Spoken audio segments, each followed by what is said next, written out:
পৰ্যটন খণ্ডত উজলিছে মণিপুৰৰ এখন ইতিহাস সমৃদ্ধ গাঁও। ইম্ফলৰ এন্ড্ৰু গাঁৱলৈ কেন্দ্ৰৰ শ্ৰেষ্ঠ পৰ্যটন গাঁৱৰ স্বীকৃতি। পানাম নিংথৌ মন্দিৰ গাঁওখনৰ এক 1000 বছৰীয়া আধ্যাত্মিক উত্তৰাধিকাৰ। গাঁওখনৰ অন্যতম সাংস্কৃতিক উৎসৱ লাই হাৰাওৱা নৃত্য, পৰম্পৰাগত কাৰুকাৰ্য, চাৰাই তাবা মৃৎশিল্প, মণিপুৰী কলা আৰু শিল্পকৰ্মৰ এক অনন্য প্ৰদৰ্শনী মুটুয়া সংগ্ৰহালয়। এন্ড্ৰু গাঁৱৰ বহনক্ষম পৰ্যটন সংস্কৃতি আৰু প্ৰকৃতিৰ এক নিখুঁত মিশ্ৰণ। নতুন সময়ৰ দৰ্শকসকলৰ বাবে আমি আজি লৈ আহিছোঁ মণিপুৰৰ পূব ইম্ফল জিলাৰ বিখ্যাত পৰ্যটনস্থলী এন্ড্ৰু গাঁৱৰ বিষয়ে এক প্ৰতিবেদন। শেহতীয়াকৈ এই গাঁওখনে কেন্দ্ৰীয় পৰ্যটন মন্ত্ৰালয়ৰ পৰা ভাৰতৰ শ্ৰেষ্ঠ পৰ্যটন গাঁওসমূহৰ ভিতৰত ঐতিহ্য শাখাত মেঘালয়ৰ মাওফলাং গাঁৱৰ উপৰিও উত্তৰ পূৰ্বাঞ্চলৰ অন্যতম শ্ৰেষ্ঠ পৰ্যটন গাঁও হিচাপে স্বীকৃতি লাভ কৰিবলৈ সক্ষম হৈছে। এন্ড্ৰু গাঁও হৈছে যি কেৱল নিজৰ অনন্য প্ৰাকৃতিক সৌন্দৰ্যৰে ভৰপূৰ গুণৰ বাবেই নহয়, ই সংস্কৃতি আৰু পৰম্পৰাৰ এক অনন্য কেন্দ্ৰ যিয়ে সমগ্ৰ দেশৰ ঐতিহ্য পৰ্যটন অনুৰাগীসকলক আকৰ্ষিত কৰে। চৌদিশে সেউজীয়া পাহাৰৰ মাজত অৱস্থিত এই গাঁওখনলৈ ইম্ফল চহৰৰ পৰা দূৰত্ব প্ৰায় 26 কিলোমিটাৰ। ইয়াৰ বাসিন্দাসকল মণিপুৰৰ অন্যতম প্ৰাচীন অধিবাসী লয়ছ সম্প্ৰদায়ৰ। এন্ড্ৰু গাঁওখনৰ নামটো স্থানীয় শব্দ হাণ্ডুৰ পৰা উদ্ভৱ হোৱা, যাৰ অৰ্থ হৈছে উভতি অহা লোকসকলৰ গাঁও। একে লোককথা অনুসৰি আদিম অৱস্থাৰে পৰা বসতি কৰা লোকসকলক এজন স্থানীয় শাসকে খেদি পঠিয়াইছিল যদিও শতিকা পিছত তেওঁলোক পুনৰ উভতি আহি তেওঁলোকে নিজৰ গৃহভূমি পুনৰ উদ্ধাৰ কৰিছিল আৰু তাৰ পিছৰ পৰাই এই অঞ্চল ক্ৰমাৎ সাংস্কৃতিক ঐতিহ্যৰ ভঁৰাললৈ পৰিণত হৈছিল। এন্ড্ৰুৰ এই সাংস্কৃতিক পৰিৱেশৰ মূলতে আছে পানাম নিংথৌ মন্দিৰ। এই পবিত্ৰ স্থানটোৱে অঞ্চলটোৰ আধ্যাত্মিক আৰু ঐতিহাসিক তাৎপৰ্যক প্ৰতিফলিত কৰে। স্থানীয় ধৰ্মীয় পদ্ধতিসমূহৰ বিষয়ে জানিবলৈ আগ্ৰহী দৰ্শনাৰ্থীসকলক আকৰ্ষিত কৰে। খ্ৰীষ্টীয় প্ৰথম শতিকাৰ আশে-পাশে খুমান বংশৰ ৰজা পৈৰেইটনে জ্বলাই দিয়া পানাম নিংথৌ দেৱতাৰ প্ৰতি উৎসৰ্গিত চিৰন্তন জুইকুৰা 1000 বছৰতকৈও অধিক সময় ধৰি জ্বলি আছে। গাঁৱৰ প্ৰতি ঘৰকে ইয়াৰ যত্নৰ দায়িত্ব অৰ্পণ কৰা হৈছে। ই হৈছে সম্প্ৰদায়টোৰ নিজৰ পৰম্পৰাৰ প্ৰতি থকা গভীৰ শ্ৰদ্ধাৰ প্ৰতিফলন। এন্ড্ৰু গাঁওখনৰ চাৰাই তাবা মৃৎশিল্পৰ উপৰিও অনন্য হস্তশিল্পৰ বাবেও বিখ্যাত। এই পৰম্পৰাগত চাৰাই তাবা মৃৎশিল্প কলাবিধ কেৱল বিবাহিত মহিলাসকলেহে চৰ্চা কৰে। এওঁলোকে নিজৰ এই দক্ষতাক থৌ চানবা নামৰ এক অনুষ্ঠানৰ জৰিয়তে পৰৱৰ্তী নৱবিবাহিত মহিলাসকলক অৰ্পণ কৰে।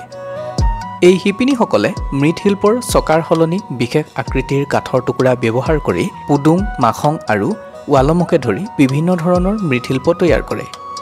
প্ৰতিবিধ মৃৎশিল্প ৰ'দত শুকুৱাই পুনৰ জুইত পোৰা হয় আৰু তাৰ পাছত স্থানীয় গছৰ বাকলিৰ পৰা পোৱা প্ৰাকৃতিক ৰঙেৰে পলিচ কৰা হয়। এন্ড্ৰু গাঁওখনৰ এটা উল্লেখযোগ্য স্থান হৈছে 1993 চনত বিখ্যাত নৃতত্ত্ববিদ মুটুয়া বাহাদুৰৰ নিৰ্দেশনাত স্থাপিত হোৱা মুটুয়া সংগ্ৰহালয়। এই সংগ্ৰহালয়টো গতানুগতিক সংগ্ৰহালয়ৰ দৰে নহয়। এই সাংস্কৃতিক সংগ্ৰহালয়টো পৰম্পৰাগত খেৰৰ জুপুৰিৰে গঠিত, য'ত স্থানীয়ভাৱে নিৰ্মিত হস্তশিল্প, চিত্ৰকলা, জনজাতীয় পুতলা আৰু কাঠত খোদিত কৰা শিল্পকৰ্মৰ এক শৃংখল প্ৰদৰ্শন কৰা হৈছে। এই সংগ্ৰহালয়টোত স্থানীয় জনগোষ্ঠীটোৰ জটিল শিল্পকলা আৰু কাৰুকাৰ্য প্ৰদৰ্শন কৰা হৈছে। মণিপুৰী সংস্কৃতিৰ প্ৰতি আগ্ৰহী যিকোনো ব্যক্তিৰ বাবে এই সংগ্ৰহালয়টো চাবলগীয়া পৰ্যটন স্থানসমূহৰ ভিতৰত এটা অন্যতম। স্থানীয় দেৱতাক সন্মান জনোৱা আনুষ্ঠানিক নৃত্য লাই হাৰাওৱা উৎসৱ উদযাপনৰ সময়ত গাঁওখনত চহকী পৰম্পৰাক দাঙি ধৰা হয়। এই অনুষ্ঠানটো সজীৱ পৰিৱেশন, সংগীত আৰু আচাৰ অনুষ্ঠানেৰে ভৰি থাকে, যিয়ে দৰ্শনাৰ্থীসকলক সম্প্ৰদায়টোৰ সাংস্কৃতিক দিশৰ এক আভাস প্ৰদান কৰে। এন্ড্ৰু গাঁওখনৰ প্ৰাকৃতিক পৰিৱেশে ট্ৰেকিং আৰু এক্সপ্লৰেশ্যনৰ বাবে যথেষ্ট সুযোগ প্ৰদান কৰে। নিস্তব্ধ প্ৰাকৃতিক পৰিৱেশে প্ৰকৃতিপ্ৰেমীসকলক সেউজীয়াৰ মাজত উশাহ ল'বলৈ, এপলক সময় অতিবাহিত কৰিবলৈ যেন হাত বাউল দি মাতে, যাৰ ফলত ই হৈ পৰিছে নগৰীয়া জীৱনৰ পৰা ক্ষণিকৰভাৱে আঁতৰত থাকি সময় অতিবাহিত কৰিব বিচৰা লোকসকলৰ বাবে এক আদৰ্শৰ পৰ্যটনস্থল।